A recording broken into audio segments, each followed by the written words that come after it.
pessoal, sejam bem-vindos de volta à nossa série de vídeos sobre o XCP-NG. Nesse vídeo de hoje, a gente vai ver como criar uma máquina virtual e quais pontos a gente deve analisar durante a criação da nossa máquina virtual, ok? Então, vamos lá. Basicamente, a gente pode criar a máquina virtual clicando no botão direito em cima do pool, nova máquina virtual, ou a gente pode vir também em cima do XCP001 ou qualquer outro host, nova máquina virtual. A gente também poderia vir em VM, nova máquina virtual, quando o host estiver selecionado ou o próprio pool, certo? Normalmente o que é que eu faço? Normalmente eu crio em cima do pool. Quando a gente cria em cima de um host, essa máquina virtual é criada diretamente, passa a ser executada diretamente em cima desse host. Quando a gente cria a máquina virtual no pool, certo? O próprio pool se encarrega de verificar o host que tem mais recursos e cria e inicia essa máquina virtual em cima desse host, ok? Então, vem o pool, botão direito, nova máquina virtual. Aqui a gente vai ter o template, né, para diversos sistemas operacionais, Linux, ou Windows e etc. Tá? Então, a gente vai criar agora uma máquina virtual com Ubuntu. Seleciona o Ubuntu aqui, seleciona a versão 18.04. Não tem as versões mais novas porque a gente ainda está no XCP 8.1, certo? Como eu comecei todos os vídeos com o XCP 8.1, eu vou dar continuidade no 8.1 porque a gente vai fazer o upgrade de versão para o 8.2, que aí é o LTS do XCP, tudo bem? Mas não se preocupem não, porque após a atualização aqui aparece bem mais máquinas, bem mais templates, né? Com CentOS 8, Ubuntu 20 e etc. Então, seleciona o template aqui, vai ser no Ubuntu, Next. Dá um nome para a máquina virtual, Ubuntu mesmo. Esse nome aqui, ele é independente, tá? A gente pode renomear à vontade, não vai ter problema nenhum. Porque o que acontece é que no chain, ele cria um ID e vincula aos seus objetos. A máquina virtual, host, storage e etc. Então, essa máquina virtual aqui, ela vai ter um ID que vai identificar ela. Então, o nome no chain, certo? É algo que vamos dizer que seja irrelevante, diferente de outras situações, de outras soluções, né? Então, next. O método de instalação, a gente vai instalar via ISO, né? A gente poderia instalar via boot. O modo de boot só está disponível o BIOS, a gente não tem disponível o UEFI, mas isso aí vai variar de acordo com o template. Se fosse o Windows 10, por exemplo, o UEFI estaria habilitado, um Windows mais novo, com um Linux mais novo. Mas como a gente está utilizando o Ubuntu 18.04, apenas BIOS. Então vamos selecionar a ISO aqui, né? A gente vai poder fazer a instalação usando a unidade de DVD do próprio host, mas a gente vai fazer feito uma ISO que já está compartilhada. Vamos procurar aqui o Ubuntu Server 18.04, Next. Como eu havia falado no início, né? A gente não está assinando, né? A gente não está colocando essa máquina em cima de nenhum host, a gente está deixando no pool mesmo, e o pool vai verificar os recursos disponíveis no host e inicia lá. Se eu quisesse que ela subisse em cima de algum host, eu poderia selecionar aqui o host que eu desejo. Mas vamos deixar por padrão aqui não assinado. Next. A topologia de processador, né? Como eu quero que o processador trabalhe com um socket, 2 cores e um socket e assim por diante. Tá? Como é um ambiente nested e um laboratório, aqui vai ficar 1 por padrão. A gente tem a quantidade de memória também, a gente vai deixar 1024 também. Next. GPU. A gente não tem placa gráfica dedicada e etc. Então isso aqui apenas next. Disco, né? Disco por padrão ele já define aí a localização como a SCSI 001, como a gente pode, 01, como a gente pode ver aqui. O que acontece?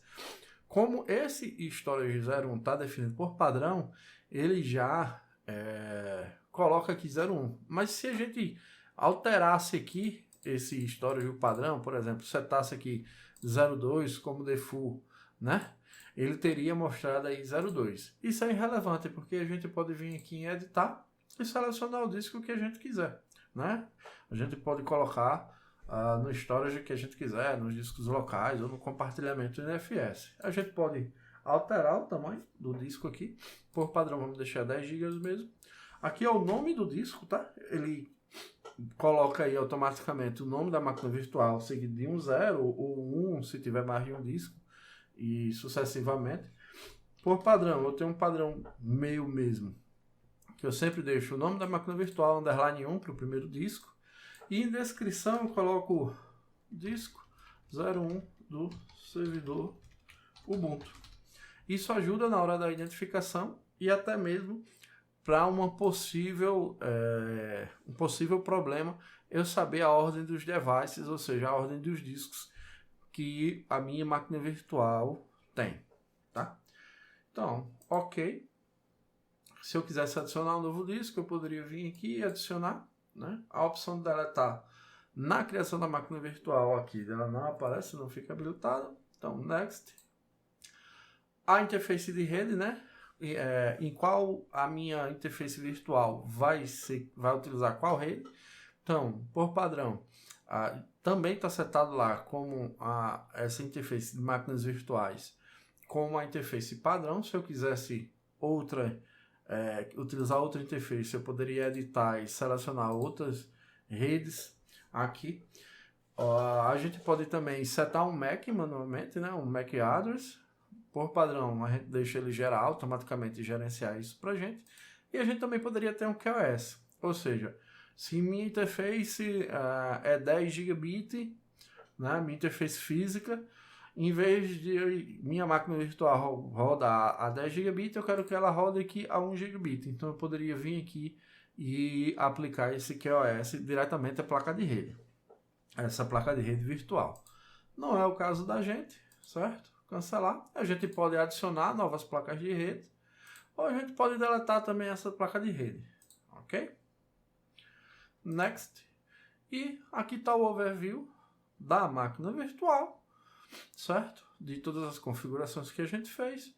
A gente pode selecionar aqui, por padrão, já fica selecionado para iniciar a máquina virtual assim que a gente clicar em Create, né? Ele já vai iniciar, ou se a gente desmarcar, ele só vai criar a máquina virtual, mas não inicia ela, tá? Por padrão, vamos deixar marcado Create Now.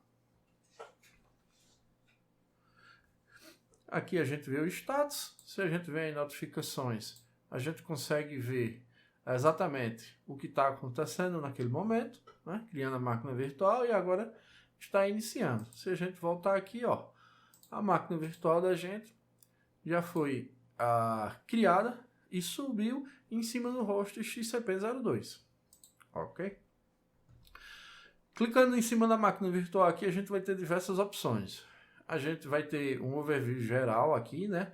Nome da máquina, o ID que eu tinha falado anteriormente, né? Ou seja, o ID que é a máquina, o ID da máquina virtual. A gente vai ter as opções de boot, CPU, né? Se a gente vier em memória, a gente pode ver as configurações de memória, o quanto está alocado para essa máquina virtual.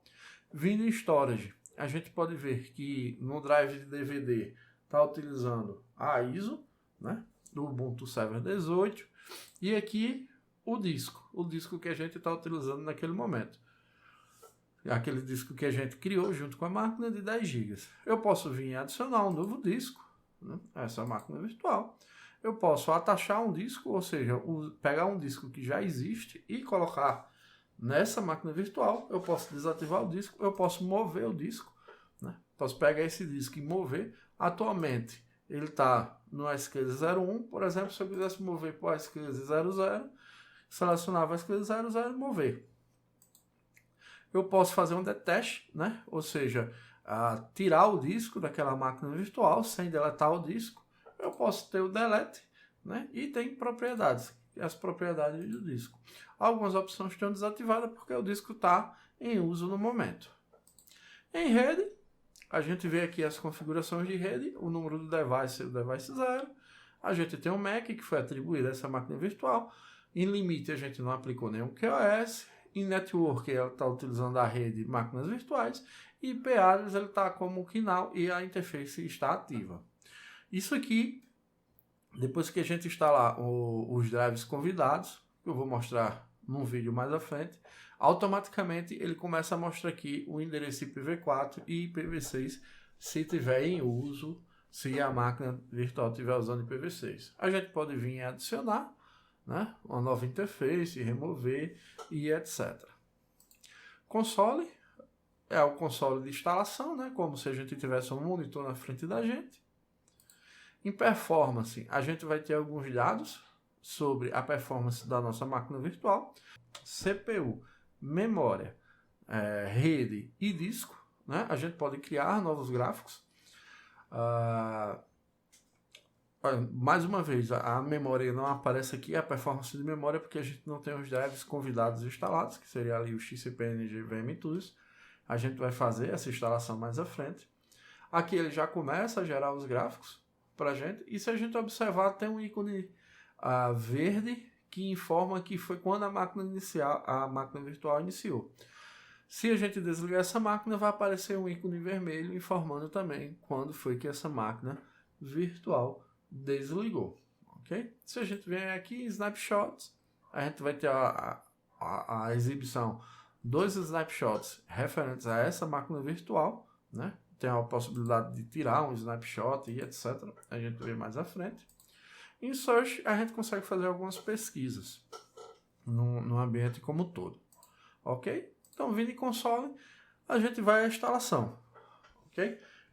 A instalação é padrão, como qualquer outro sistema operacional, como se estivesse instalando num bare metal, ou seja, no hardware físico mesmo.